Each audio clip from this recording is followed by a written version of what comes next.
What is up, you guys? Today, I just got back from seeing the newest movie, Project Hail Mary. Now, I'm going to talk spoiler free for this film because there are a little bit of spoilers in here, but I want to make sure you guys go into it with a unique experience, spoiler free. Got on the Space Ranger t-shirt here, or long sleeve shirt. So let's just jump into the video. This was a very much anticipated film for me. This has really high reviews on Letterboxd. It's at like a 4.4 average currently.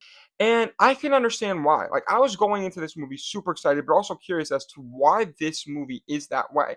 Now, I know this is based off of a book that is also by the same author who wrote the book for The Martian. I've never seen The Martian. My favorite space movie is Interstellar, and this was honestly looking a lot like Interstellar, so I was really excited to see it. It's also directed by Phil Lord and Christopher Miller, and they directed the 21 Jump Street movies, Cloudy with a Chance of Meatballs, and the Lego movie. And their filmography, those four movies are awesome. I love them. So I was super excited for this. It seemed like it was going to be an interesting film, and the trailer looked magnificent. And going into this, sitting down, coming out of it, it is something truly special. I'm not going to glaze it here and say that it was a fantastic film piece that needs to be in people's top 10 movies of all time. I'm not even going to give it a 10 out of 10 score because I don't think it's a perfect movie. I think the 4.4 average on Letterboxd is a little absurd. But you know what? I'm glad that it's getting that reputation that it's amazing because it truly is. I just want to make sure that you guys are going into this expecting it not to be some fantastic filmmaking because I feel like that was kind of a little bit of a draw that I had with it. I went into this going, wow, this is really high score. I wonder what all this big hype is. And I kind of went out of the film going, it wasn't that big of a movie that people were kind of saying it was, but it's still a very good time. Now, I still truly love the movie. I don't want to make it sound like I don't love the movie because I never read the book at all. So I went into this super excited to go into this world, and I didn't want to read the book because I wanted to go into it with no spoilers and just see what the film had to offer. And it is so cute and lovable. Now, I don't really want to say anything here, but it was in the trailer, so whatever's on the trailer is on the table, and that is Rocky, the alien creature that Ryan Gosling runs into. And that happens roughly like midway into the movie, maybe a little less than midway in the movie. And his character introduction, honestly, what makes the movie here. Him and Ryan Gosling and this Rocky character are so cute together. I love seeing Rocky. And honestly, I think this whole movie reminds me of a Steven Spielberg film. Like, it reminds me of E.T., very similar to E.T.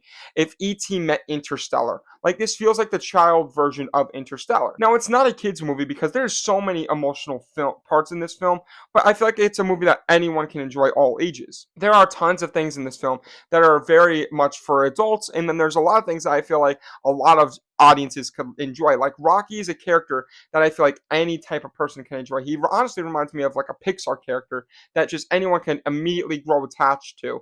And if anything, it reminds me of Guardians of the Galaxy Volume 3 because there are a lot of emotional moments within this that you can easily, like, I was like really into Rocky as a character, and I went, we're getting too much loving Rocky. Like, I feel something's going wrong here because it's almost too great right now. Like, it's almost like we're spending too much time with Rocky. And there are a few moments where there are tears that shed throughout this film. So I'm going to warn you, it is a little bit of a sad watch at times. But it's also epic. And I got to say, when it does have its epic moments, it's truly awesome. Like, the score in this film is great. I don't want to say it's fantastic, but it's amazing. Like, I love the score. It really amplifies the movie. And the visuals are very great and grand. And the poster, not this poster, but the poster I have on Letterboxd, I really want to get this poster because this looks fantastic. I love this. Now, I will say, I feel like the images in the poster kind of lie. What you see in the trailer is the best visuals that you're going to get throughout the film because there's a lot of flashback sequences or sequences because this movie goes between the present and flashbacks where he wakes up in this space shuttle and he's trying to figure out what's going on with the whole mission that he's on, and then there's moments where it's back in time explaining how he got to that point, stuff like that, and it goes kind of like Memento where it goes back and forth.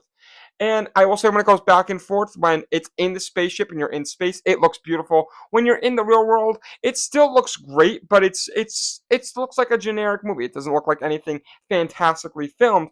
Where when you're in the space moments, it's grand, it's epic, it's awesome. And I think a lot of that has to do with the works of Rocky because Rocky is a puppet, and that's great. He doesn't look ugly at all. He looks awesome, and he's such a cute character. I absolutely fell in love with him. I really, really enjoyed this movie. I think this movie is such an enjoyable watch for any audience because I actually saw this movie at an early time. I saw this at like 2 o'clock in the afternoon, right after school, and all my audience were filled with citizens that are above the age of 50, I'll say. And I was expecting from them to go like, oh gosh, these people aren't going to like it. And a lot of them were laughing. They were chuckling because this movie's filled with comedic humor. Because Ryan Gosling's hilarious in this film. This is such a great role for him. He's such a charismatic character for this charming film. And it's honestly, it's a very light-hearted film. It's a very good, easy watch, with some moments that make you feel sad, but at the end of the day, you're leaving the theater smiling because it starts off happy. There's a problem with it, and then it ends happy. It's just a happy watch. It's nothing really too shocking, too incredibly amazing, but it is very good, and that's honestly what I miss about movies. Like this movie is a movie that you are going to show a 12-year-old and they're going to instantly fall in love with film. That's why I compare it to a Steven Spielberg movie because we all watch Steven Spielberg movies when we're younger, like Jaws, Indiana Jones, E.T., and we immediately go, like people who love movies go, oh, this is a movie that's going to impact me. So when I say it's like E.T., it's like that in that aspect where it's a movie that's anyone can enjoy it at all ages, and you're immediately going to just fall in love with it and fall in love with film as a whole. And I think that's why this movie is so special. Future Max here. I'm editing this video, and I just want to quickly say I think this movie actually would be really better on rewatch. I feel like I could rewatch this multiple times and find a new thing that I love about it. Yeah, I just wanted to make that clear. I feel like on rewatch, I can enjoy this so much even more because it is a very good movie. Now, the plot is great because I will say it starts off a little slow. I'm like, what's going on here? And then you learn more and more and more, and it goes great until that point where you meet Rocky, where you're instantly hooked, and then you're like, okay, this is awesome. It's incredible. And yeah, it's just really fun. And for a movie being, it's near 2.5 hours long, it doesn't feel that way. It feels actually really quick. The pacing is very fast. I felt it was. And by the end of the film, I was leaving happy. I almost wanted more because I was like, I want to see more of Ryan Gosling and Rocky together. So I can't wait to read the book. I'm hoping to read it. And I just had a really fun time with it. Now, I don't want to sound like I was dogging on this movie because I actually really, really enjoyed it. It's currently my #1 movie of the year. Let's go into my overall thoughts here, actually, because I'm giving this movie a 90 out of 100. So it is actually incredible. Like, I think this movie is amazing. I just don't want people to go in expecting it to be the next, like, Godfather or cinematic masterpiece or comparing it to, like, Interstellar. Well, I think it's a fantastic piece of cinema. It's truly incredible. It's nothing that I would say is in the gallery of being the best movies of all time. It is currently my favorite movie of the year, and it's definitely going to be in my top 10. I'm hoping top 5 movies by the end of the year. But I instantly fell in love with it. It's a great watch. I think it's their best movie. Christopher Lord and what is their name? Phil Lord and Christopher Miller, I believe it is. Yeah, those are the directors. This is my favorite movie that they've made, and every movie that they make, I instantly fall in love with. This is a great watch. I would say this is a great watch to watch with any one of your family members. I feel like this would be a fun movie to put on for a family film night, and it's just an easy watch that everyone's gonna fall in love with. There's really no hassle. I feel like there's really no problems with this movie that someone's gonna have a problem with it, and I think that's why I like it. I feel like this is gonna be honestly like a classic that everyone's just gonna look at and go like, that was really cool. I really liked it. Nothing grand, nothing amazing, nothing great, nothing fantastic, but something that is truly amazing and truly great. I feel like I'm contradicting myself here by saying it's great, but it's not great.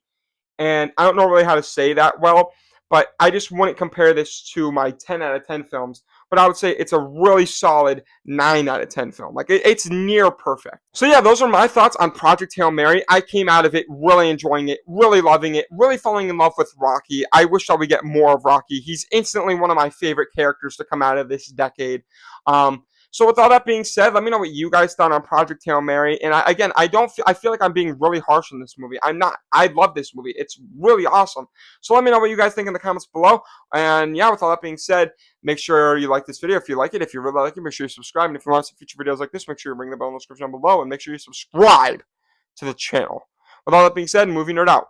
Peace.